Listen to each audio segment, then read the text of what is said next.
वर्तमान +3 पिला मानक पई जो पीजी जो माने करिवे से मानक पई एप्लिकेशन स्टार्ट हो सारी सेटा 10 तारिख रु स्टार्ट हो गलानी। आपण माने एंती साम्स साइट को जाई कि देखि परिवे। पीजी रो डेट होची परंतु साम्स साइट रे पीजी रो डेट 10 मार्च रु स्टार्ट होईची 28 मार्च पर्यंत अछि। जो माने एप्लिकेशन करबा को चाहुचंती पीजी रो एडमिशन करबा को से माने एप्लिकेशन करि परिवे। वर्तमान एडी कॉमन प्रोस्पेक्टस को जाई कि मध्य एटी देखि परिवे, डिटेल्स देखि परिवे। डिटेल्स देखिकी एप्लिकेशन करिवे। वर्तमान जनरल पिलांग पई बदे 500 टंका देखंतु एटी जनरल पिलांग पई रहिछि 500 टंका एवं एससी एसटी पिलांग पई रहिछि 300 टंका।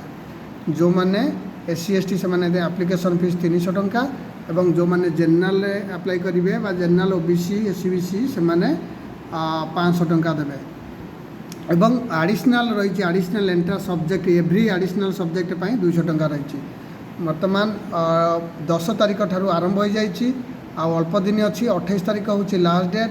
28 तारिख भितर आपण माने एप्लिकेशन कर दियंतु। जो माने +3 पढुचंती बा +3 सरीछि +3 पढुचंती माने फाइनल ईयर थिबे से माने मध्य अप्लाई करि परिबे।